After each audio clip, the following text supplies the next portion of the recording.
C'est l'histoire d'un joueur, il vit au Japon, dans un village, et il gagne sa vie en jouant aux cartes et aux dés, en allant dans les cafés. Il passe là toute la journée. Et ce jour-là, il a eu beau jouer, pendant toute l'après-midi, il a tout perdu. Alors il a remis les dés dans sa poche, et il a repris ses cartes, il a quitté le café, il a traversé la ville, il est passé devant la maison du riche seigneur, qu'il connaissait parce qu'il savait que dans cette maison habitait sa fille.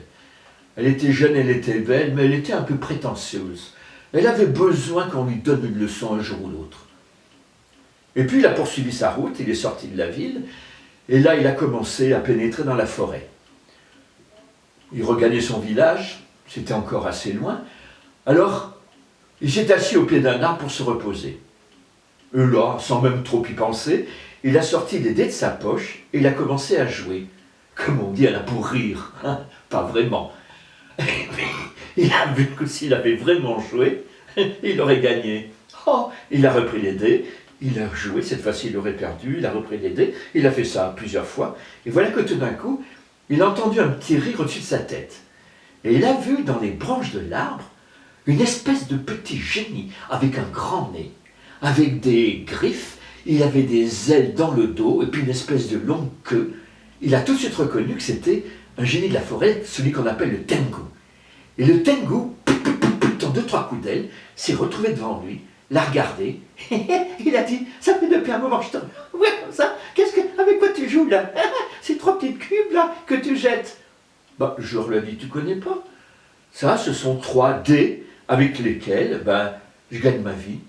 Tu vois, dans les cafés, tantôt je gagne en jouant, tantôt je perds.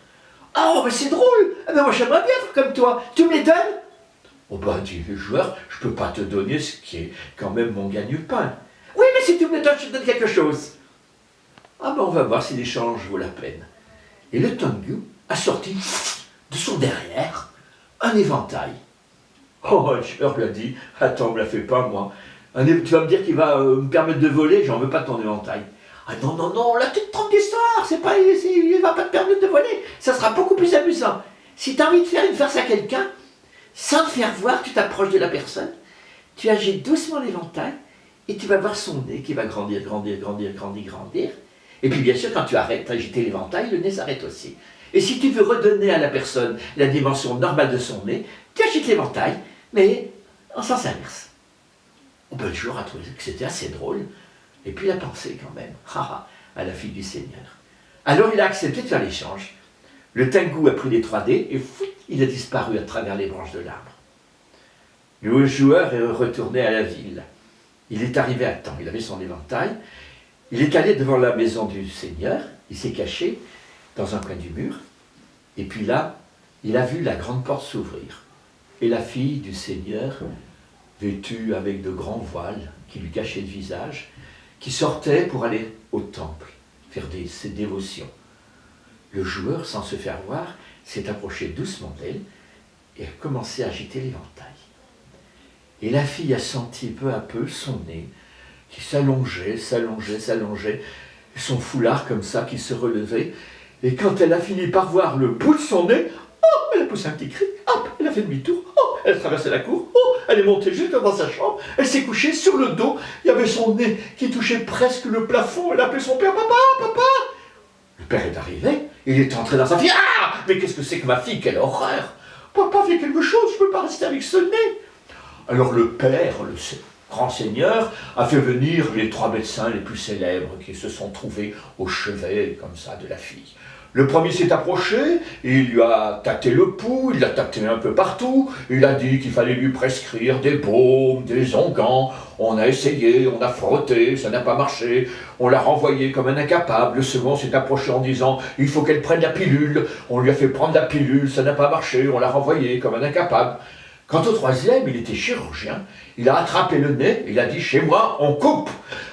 Mais elle a arrêté son geste, non, plutôt garder cet appendice. On a renvoyé le médecin et le Seigneur était désolé. Alors, il a fait placarder dans toute la ville de grandes affiches sur lesquelles on pouvait lire que celui qui redonnerait à sa fille bien-aimée la dimension normale de son nez, celui-ci pourrait l'épouser. Signé le Seigneur, un thé. Le joueur qui était dans la ville une fois encore pour jouer avec les cartes, et puis de nouveaux dés qu'il avait achetés, a vu cette affiche. Alors, il s'est déguisé en médecin venu de l'étranger, il a frappé à la porte, il a dit qu'il connaissait ce genre de maladie, qu'il avait déjà soigné d'autres personnes, il a demandé à rester seul dans la chambre avec la fille. Il s'est approché du lit, et là, avec l'éventail, il l'a agité en sens inverse, et la fille a retrouvé la dimension normale de son nez. Oh, elle a appelé son père. Le père ravi, il a dit au jeune homme, comme promis, tu pourras épouser ma fille.